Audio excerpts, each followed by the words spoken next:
From my earliest memories, I was enveloped in the warmth and love of my grandparents' care in our cozy California home, a place filled with the scent of fresh-baked cookies and the soft hum of old radio tunes. My grandparents, pillars of my childhood, raised me with tender devotion. But a devastating accident shattered that idyllic world when my beloved grandmother, Betty Thompson, passed away. Around that time, an unexpected message arrived from my long-estranged sister-in-law, a woman I hadn't heard from in years. Her words were jarring. "I need you to take care of your grandmother, who passed away 3 months ago." The message struck me like a cold wind. My cherished grandmother was gone, and I had witnessed her final moments. I longed to pour out my grief, to share the weight of my loss, but she was no longer there to listen. That cryptic message would soon unravel hidden truths, becoming a catalyst for everything that followed. My name is Linda Thompson, a 45-year-old single woman living a life shaped by both choice and circumstance. The last time a man played a significant role in my world was during my college years, a fleeting romance that faded as quickly as it bloomed. After parting ways with him, I threw myself headlong into the demanding world of work. Fresh out of college, I landed a job in the marketing department of a prestigious cosmetics company, where long hours and weekend overtime became my norm. The relentless pace consumed me, and before I realized it, the years had slipped by, and the window for marriage and starting a family seemed to have closed. Not that it was the sole reason for my life's path. 6 years ago, I made a bold decision to change careers, leaving the corporate grind for a quieter role at a nursing home. The new job was a stark contrast to my previous life of hour-and-a-half commutes on overcrowded trains, where catching the last train home felt like a small victory. Now, my workplace is a short, refreshing 10-minute bike ride from home. I enjoy standard days off, aligned with the calendar, and overtime is a rarity. Yet, the decision to change jobs wasn't driven by convenience alone. I've never left the childhood home where I was born and raised in California, a house filled with memories of family laughter and shared meals. Financially secure and adept at household chores, if I do say so myself, I've built a stable life. So, why haven't I moved out? The answer lies in my deep love for my family, especially my dear grandmother, Betty. My family consists of my parents, my grandparents, and my older brother, Brian Thompson, who is now 50, 5 years my senior. While I cherish my family, my relationship with Brian is layered with complexity. As children, I adored him. He was the gentle, protective older brother who always looked out for his little sister. But after college, Brian changed. He landed a job in car sales, moved out early, and married a woman from his workplace just 2 years later. From that point, our connection frayed. He stopped visiting our childhood home. No Thanksgiving gatherings, no spring break reunions, not even Christmas holidays brought him back. I know vaguely that he lives somewhere in the South, but the details of his life are a mystery. Does he have children? I can't recall the last time I saw his face or heard his voice over the phone, perhaps 5 years ago. His final words to me, as I took on a managerial role and grew busier, were cold. "I'm leaving everything home-related to you." To me, Brian has become an unfeeling figure, distant and detached. My career change and decision to stay in our childhood home were deliberate choices to protect the house and the family it holds. My parents are now retired, and my 93-year-old grandfather, who suffered a stroke a few years ago, requires constant care. Though he recovered, he can no longer live independently, and my parents tend to his needs. Then there was my grandmother, Betty Thompson, aged 92, the heart of our home. Grandma Betty was my rock, the one who raised my brother and me while our parents worked. She taught me life's essentials, how to cook, mend clothes, and face challenges with resilience. In her later years, her mobility waned, but her spirit remained vibrant, allowing her to move freely within the house. That's why I chose a job at a nursing home, to be close and ready to care for her if the need arose. One crisp morning, as I prepared to head to work, I called out, "I'm off." Grandma Betty's voice, warm and teasing, stopped me in my tracks. "You forgot something, huh?" she said with a playful glint in her eyes. "I didn't forget anything," I replied, puzzled. She chuckled and pressed a handful of black licorice candies into my hand, our shared favorite, their bittersweet tang a symbol of our bond. "Thanks," I said, slipping them into my suit pocket, a smile spreading across my face as I left the house, warmed by her gesture. But tragedy struck without warning, as it often does. That day, Grandma Betty, stubborn and independent as ever, insisted on hanging laundry on the upstairs balcony, a task we'd repeatedly urged her to leave to my parents. The stairs were treacherous, a risk we'd warned her about, but she believed in doing what she could herself. In a cruel twist of fate, she missed a step and fell, suffering complex fractures to her femur and pelvis. The accident was a devastating blow, one we'd always feared but could never truly prepare for. No one was to blame. It was a heartbreaking, unpredictable misfortune. The aftermath unfolded swiftly. Grandma Betty was rushed to the hospital, but her injuries were too severe. She never returned home, and 4 months later, she passed away, her age and frailty overtaking her. Grief overwhelmed me. I wept endlessly, my heart breaking for the woman who had been my guide and confidant. But as an adult and the breadwinner of our household, I had to push through the sorrow. There was no time to linger in despair. I took charge of the funeral arrangements, the cremation, and the interment. Grandma Betty, originally from the Midwest, had few close relatives left, so we opted for a small, intimate funeral with immediate family. I assumed my brother, Brian, and his wife would attend without hesitation, but I was mistaken. I couldn't reach them by phone or WhatsApp, and my emails went unanswered. As a last resort, I sent a text message. On the day of the cremation, a curt reply arrived. "I'm very busy overseas for work. Sorry, but I can't make it. I'll send the money later." Money? I didn't care about money. My voice trembled as I spoke aloud, unbidden. Could his job really be so important that he can't say goodbye to the grandmother who loved us so fiercely? The pain of his absence cut deeper than I expected, a stark reminder of how far apart we'd grown. The message from my sister-in-law, arriving months after Grandma Betty's passing, only deepened the wound. It was as if the world had conspired to remind me of my loss and my brother's indifference. Yet, in that moment, I knew her message would set in motion a reckoning, forcing buried truths about our family to surface. My childhood home, filled with memories of Grandma Betty's love, remains my anchor, a testament to the bonds I hold dear, even as I navigate the complexities of loss and estrangement. The task of preparing Grandma Betty's casket was a heart-wrenching ordeal, one that left an indelible mark on my soul.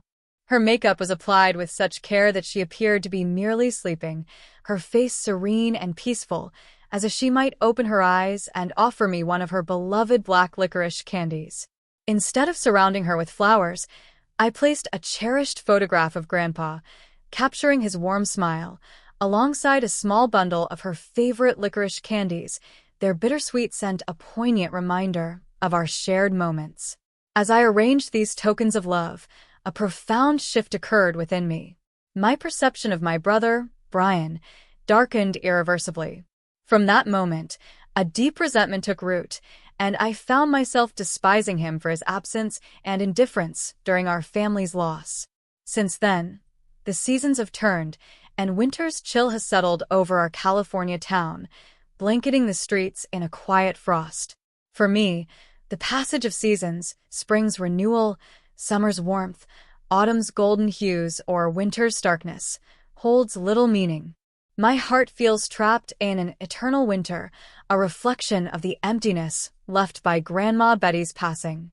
I've even contemplated leaving my job at the nursing home, where the daily routine feels mechanical and hollow. But Grandpa, at 93, still relies on my parents' care, and I know they, too, will need support as they age. The weight of responsibility anchors me. I must continue earning to provide for our family's future.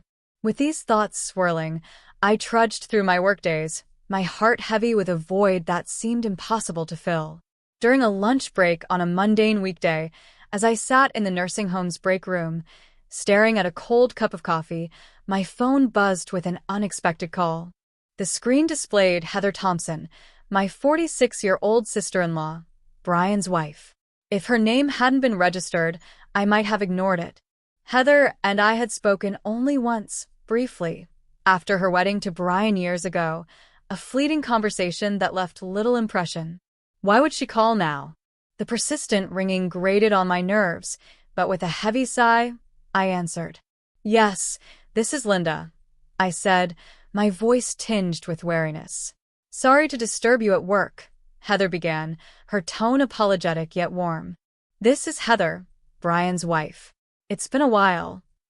I recalled her humility, a trait that stood out even when she and Brian married abruptly. Despite being older and in a higher professional position, she had always been kind, making a point to greet my parents and me on Brian's behalf. She was, by all accounts, a good person, which made her sudden call all the more perplexing. It's okay, I replied, striving to keep my tone neutral. Do you need something? Heather hesitated, her voice faltering. It's hard for me to bring this up about Betty, your grandmother. My heart lurched. What happened to my grandmother? I asked, my voice rising with a mix of confusion and alarm. Heather's words tumbled out, disjointed. We've been taking care of her on my husband's orders, but it's already past the promised month. Could you possibly come to pick her up? The words hit me like a tidal wave. What? I stammered, struggling to process her meaning. So, you're saying you've been taking care of my grandmother Betty, who died 3 months ago? The question sounded absurd even as it left my lips, but Heather's response was equally bewildering. She died 3 months ago? Her voice carried genuine shock. We've been told your grandmother needed care and to take her in until arrangements were made at her home. She's been living with us. I gripped the phone, my mind racing. Let's calm down a bit, I suggested, and Heather agreed. After a few minutes, I regained my composure and carefully recounted Grandma Betty's accident and passing. Heather's response was confounding.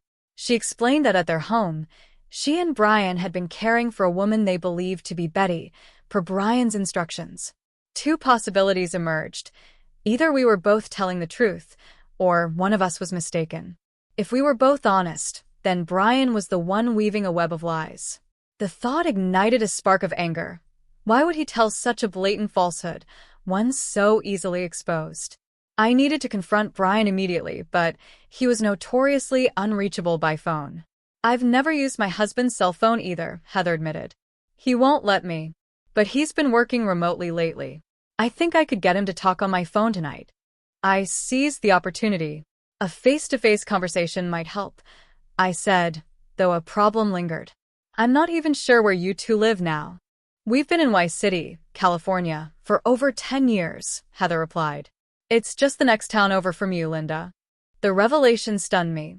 Brian had been so close all this time, yet so distant.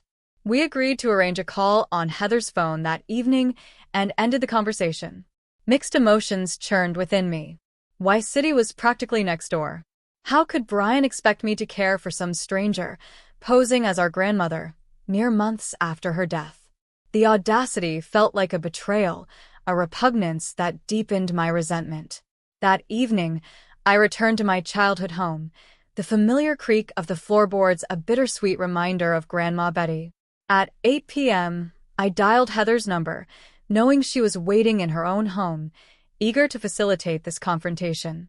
To my surprise, Brian answered after just 3 rings, his voice booming through the speaker. Heather, where are you right now? You haven't even prepared dinner, he barked, his tone dripping with arrogance. This was not the gentle brother of my childhood. It's me, Brian, I declared, my voice steady despite the storm of emotions within. A pause followed, his confusion palpable through the line.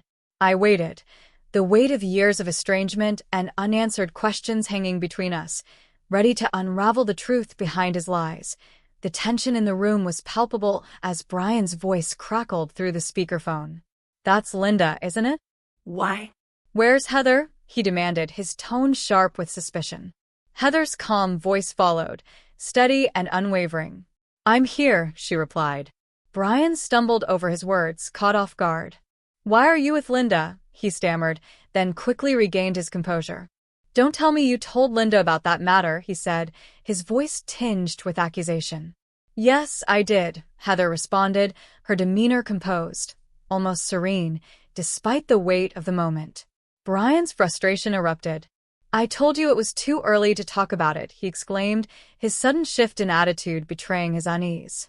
The issue, of course, was about our grandmother, Betty. I seized the moment to press him. I've heard from Heather that you've been working remotely lately.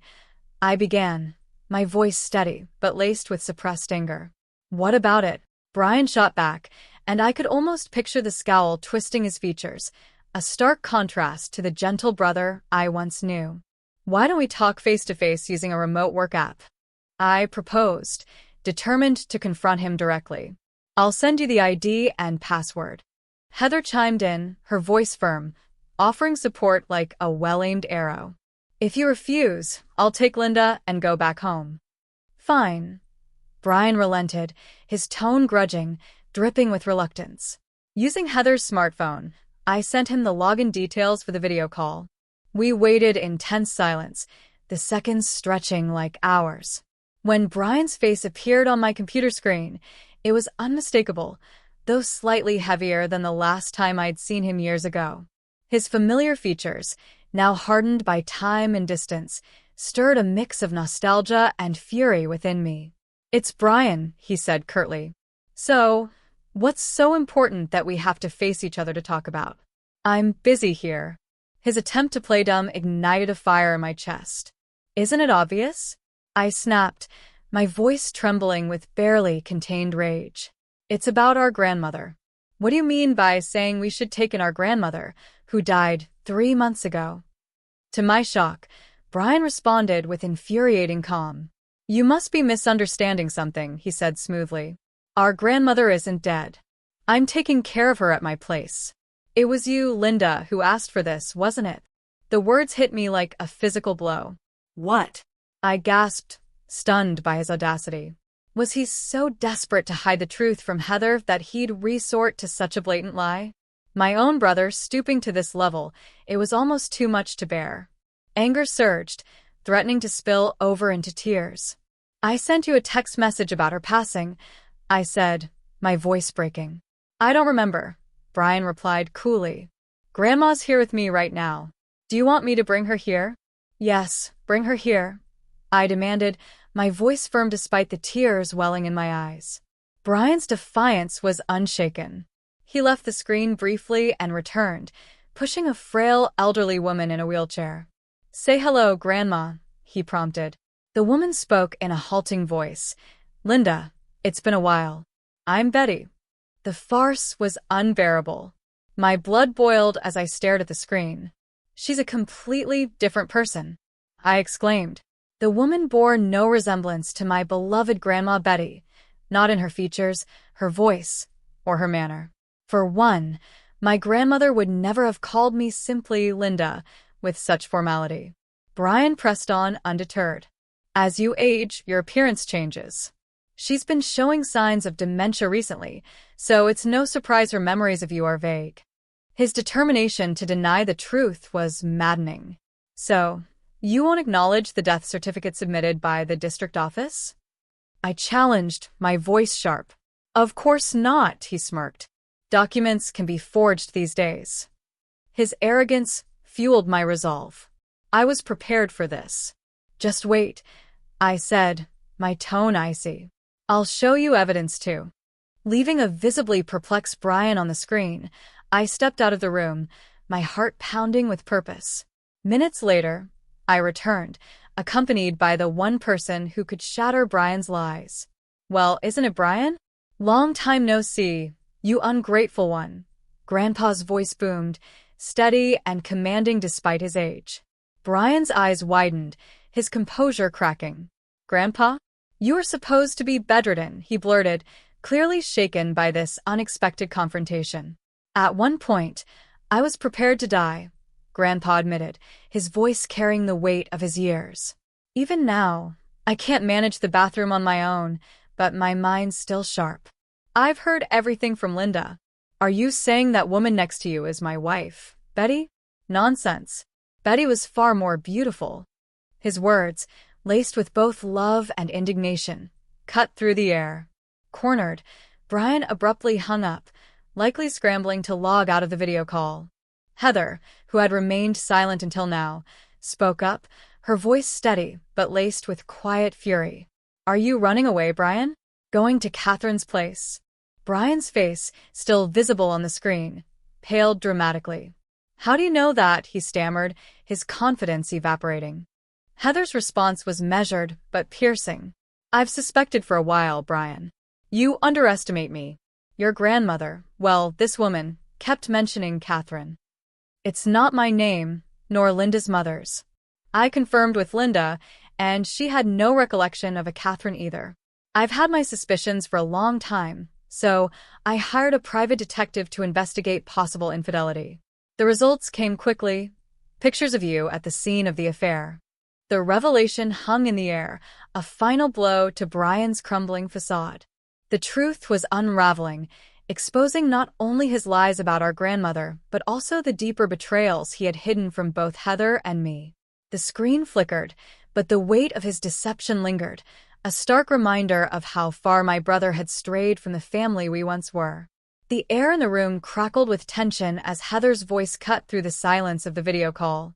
"That woman you've been caring for is Catherine's grandmother," she declared, her words sharp and resolute. "You've been preparing to divorce me, haven't you?" Heather's women's intuition had unraveled Brian's web of deceit. She had suspected his affair with Catherine, a subordinate in her late 20s at his workplace, for some time. To win Catherine's favor, Brian had taken on the care of her dementia-stricken grandmother, all while plotting to place her in a care home and shift the burden onto our family. His ultimate goal was to divorce Heather without blame and remarry Catherine, using every manipulative tactic at his disposal. Heather, with her keen intelligence, hidden beneath her unassuming demeanor, had uncovered every detail and approached me with unflinching honesty. "Do you have anything to say?" I asked Brian, my voice steady, ready to hear his response. Brian's face, visible on the computer screen, crumpled. "I'm really sorry," he pleaded, his head bowing in a gesture of contrition. "Forgive me. I didn't mean to deceive you, or you, Heather. I'll break up with Catherine." His voice trembled, and thanks to modern technology, his tear-streaked face was painfully clear, even from miles away.